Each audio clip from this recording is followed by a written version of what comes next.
Number 3، جب امام فاتحہ پڑھ لے تو اس کے بعد آمین۔ اب آمین آہستہ یا آمین اونچی آواز سے؟ ہم کہتے ہیں کہ آمین آہستہ کہنی چاہیے، امام کو بھی، مقتدی کو بھی، اکیلے کو بھی۔ غیر مقلدین کہتے ہیں نہیں، امام بھی اونچی آواز سے آمین کہے اور مقتدی بھی کہے جہری نمازوں میں، اور سری نمازوں میں جو زور اثر کی اس میں امام بھی آہستہ کہے، مقتدی بھی آہستہ کہے، اور جو جہری نمازیں ہیں فجر مغرب عشاء، امام بھی اونچی آواز سے کہے، مقتدی بھی اونچی آواز سے کہے۔ اس مسئلے پر تفصیلی بحث تو اپنے مقام پر آئے گی، ابھی اس پر بات نہیں کر رہے۔ ابھی صرف میں پیش کر رہا ہوں صحیح بخاری سے جو ان کا استدلال ذرا وہ سنیں۔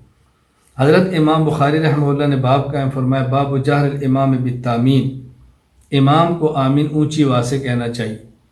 اس کے تحت حضرت امام بخاری رحمہ اللہ تعالی روایات بھی لائے ہیں اور اقوال بھی لائے ہیں۔ اب حضرت امام بخاری رحمہ اللہ نے یہ فرمایا، باب جہر الامام بالتامین، غیر مقلدین اس سے استدلال نہیں کر سکتے، اس لیے کہ یہ امام بخاری کی فقہ ہے اور یہ منکر فقہ ہے۔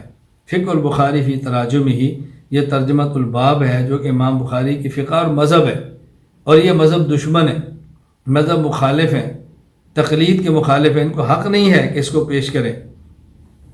جب ہم کہیں اس مسئلے پر امام حنیفہ یہ فرماتے ہیں تو آپ کہ اب امام کی بات کیوں کرتے ہو؟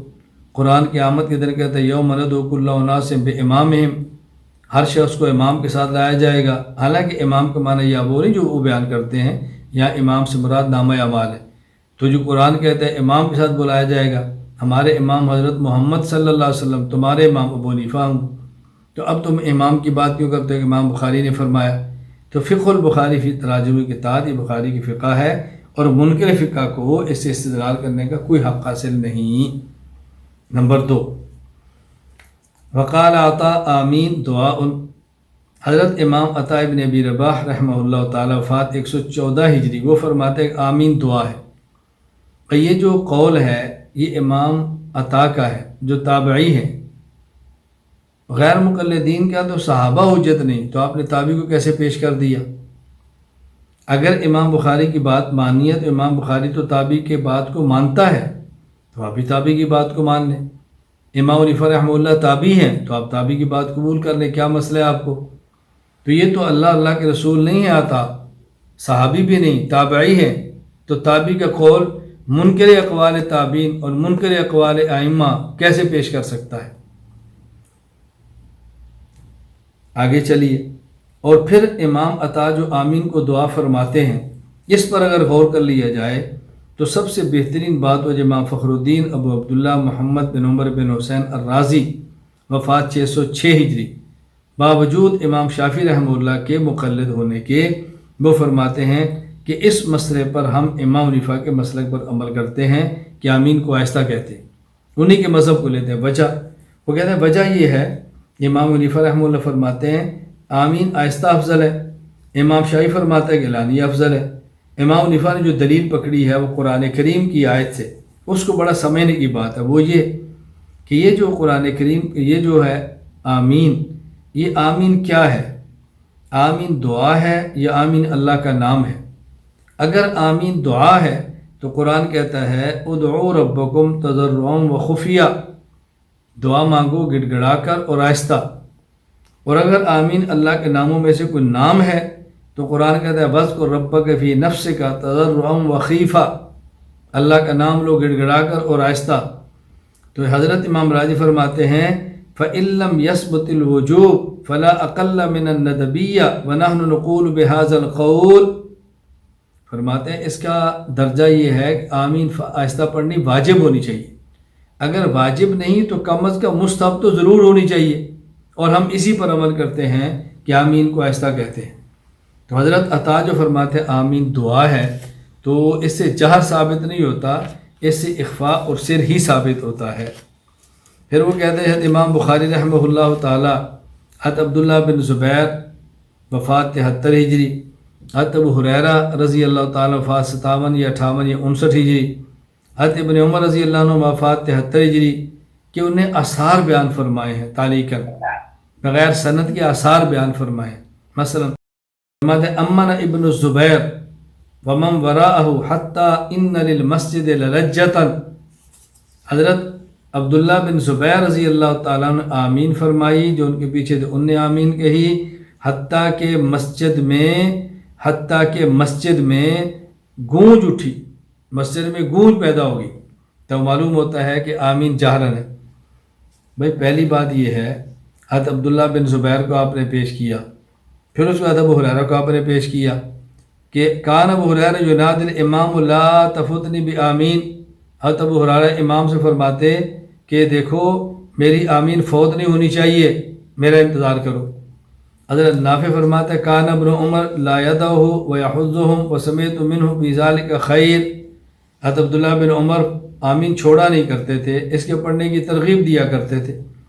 پہلی بات یہ کہ آپ نے عبداللہ بن زبیر، حضرت ابو ہریرہ، عبداللہ بن عمر رضی اللہ عنہ کو پیش کیا، آپ کو حق نہیں ہے، اس لیے کہ آپ کے ہاں افعال صحابہ حجت نہیں۔ فتاوی نظیریہ، افعال الصحابۃ رضی اللہ عنہم لا تنتہج للاحتجاج بہا، عرف الجادی نواب بن نور حسن خان، صحابہ کا قول حجت نہیں۔ بدور الاہلہ نواب صدیق حسن خان، آثار صحابہ سے حجیت قائم نہیں ہوتی، جب تمہارے حجت ہے تم نے پیش کیسے کی ہے؟ پھر دوسری بات، در ایک ایک کا جواب سماعت فرمائیں۔ حضرت عبداللہ بن زبیر رضی اللہ تعالی عنہما کا جو اثر ہے، اس میں تصریح نہیں کہ یہ آمین تھی، یہ عام نمازیں تھیں یا قنوت نازلہ تھی۔ حضرت علامہ کشمیری رحمہ اللہ فرماتے ہیں کہ یہ ممکن ہے قنوت نازلہ کے بارے میں ہو، کیونکہ عبد الملک اور عبداللہ بن زبیر ان کی آپس میں لڑائی تھی، تو حضرت عبداللہ بن زبیر قنوت نازلہ پڑھتے ہیں عبد الملک پہ، اور وہ قنوت نازلہ پڑھتا عبداللہ بن زبیر پہ۔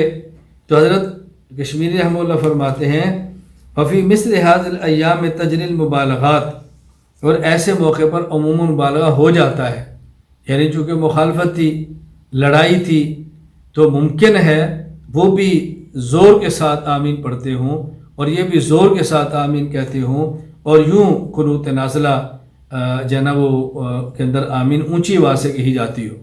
تو حضرت کی رائے یہ تھی، تو پہلے یہ تصریح ہونی چاہیے کہ یہ فاتحہ نماز کے اندر آمین اونچی آواز سے تھی یا قنوت نازلہ کے اندر تھی۔ اچھا، اسی طرح امنا ماضی ہے، ممکن ایک بار کہی ہو، تعلیم کے لیے کہی ہو، اس سے استمرار اور دوام ہرگز ثابت نہیں ہوتا۔ پھر چوتھی بات، عبداللہ بن زبیر چھوٹے ہیں، اول مولود فی المدینہ ہے، سب سے پہلے مدینہ منورہ میں پیدا ہونے والے صحابی ہیں۔ عمر چھوٹی تھی، جبکہ ان کے مقابل عمر، علی، عبداللہ بن مسعود وغیرہ رضی اللہ تعالیٰ عنہم یہ آمین آہستہ فرماتے، حالانکہ کبار صحابہ تھے۔